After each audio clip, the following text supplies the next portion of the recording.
A reportagem do Rota 51 entrevista o Dr. Moisés Damasceno, o delegado que conduziu junto com o Dr. Euler Gonçalves as investigações com relação à morte da menor Naira Gatti.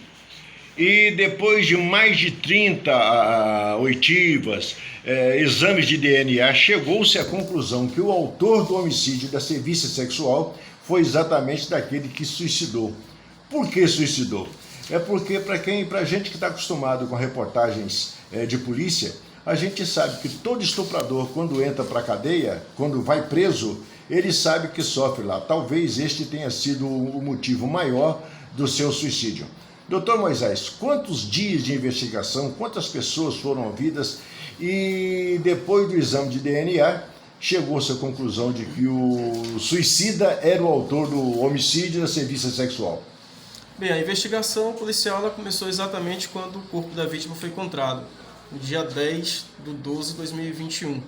Então, desde então, a gente vem investigando o caso, foi enviada uma equipe para lá, o Dr. Euler, delegado de Eunápolis, foi designado para essa missão, que se juntou a investigadores de Eunápolis, de Porto Seguro, de Trancoso, e partiram lá nessa missão de investigar e ouvir uma série de pessoas.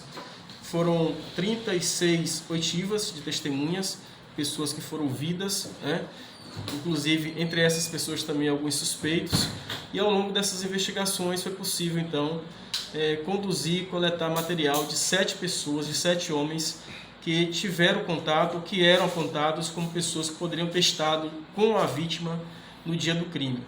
Então esse material genético foi coletado, foi comparado com o material genético que foi coletado da vítima, das genitálias da vítima, pela coordenação de genética do Departamento de Polícia Técnica em Salvador. E a partir de então foi possível, já na data de hoje, receber o laudo conclusivo, um laudo muito rápido, por sinal, porque geralmente são perícias demoradas, mas que graças a Deus o Departamento de Polícia Técnica conseguiu concluir as perícias e encaminhou hoje o laudo, e demonstrando que o autor do crime foi o Renan. O Renan, aquele que foi ouvido na delegacia, foi conduzido com o apoio da Polícia Militar, aqui foi ouvido por Dr. Euler, e na ocasião da oitiva dele, negou inicialmente que tivesse estado no local do crime, mas por análises técnicas do aparelho celular dele foi possível demonstrar que ele estava. E confrontado ele mudou a versão, disse que realmente estava no local. Naquele momento ele estava sendo ouvido porque ele apresentava comportamento estranho. A partir do momento que, quando o corpo da vítima foi encontrado, ele praticamente saiu fugido lá da vila de Caraíva. Veio para Itabela e retornou lá dias depois e passou a se desfazer de objetos pessoais, de pertences dele, como se ele estivesse indo embora definitivamente da vila. Então, em face dessas informações, ele foi conduzido à delegacia, ouvido, forneceu material genético, aceitou fornecer material genético e, com esse material analisado, deu positivo. No dia seguinte, ele foi encontrado morto em Itabela, pendurado no pé de goiaba, e antes disso, antes de se matar, ele mandou 3 áudios, um para cada pessoa, pessoas diferentes, dizendo que o autor do crime era o Valde Neves, o Neves. E com base nisso a gente solicitou a prisão do Neves. O Neves se encontra aqui ainda na delegacia, e em face desse conhecimento que nós obtivemos a partir do laudo, o Neves, já solicitamos a soltura do Neves ao juiz de Porto Seguro, Dr. André Strojenski.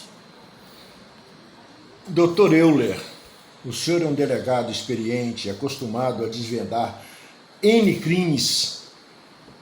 Como é que o senhor sentiu a emoção do pessoal de Caraíva com relação à morte dessa criança? Estuprada, violentada, e isso emociona e choca. Como é que o senhor sentiu isso? Sim, sem sombra de dúvida. No início da investigação, eu fui empenhado pela coordenadoria junto com outros investigadores, ficamos alguns dias lá em Caraíva, e era nítido a preocupação da comunidade que o crime fosse solucionado. As mulheres, principalmente da comunidade toda, tentaram ajudar no que era possível a gente investigar esse crime. Teve inclusive manifestações lá por parte da comunidade. A comunidade ela foi muito solícita com a Polícia Civil. Graças a Deus a Polícia Civil do Estado da Bahia tem uma credibilidade muito grande junto à população. E isso fez com que a comunidade abraçasse a causa e ajudasse a gente, dando informações. Praticamente todos os dias chegava alguma informação aqui para a gente. E, bem, com o resultado agora do DNA, a gente tem o assunto como solucionado. Para o Rota 51, a participação do jornalista Paulo Barbosa.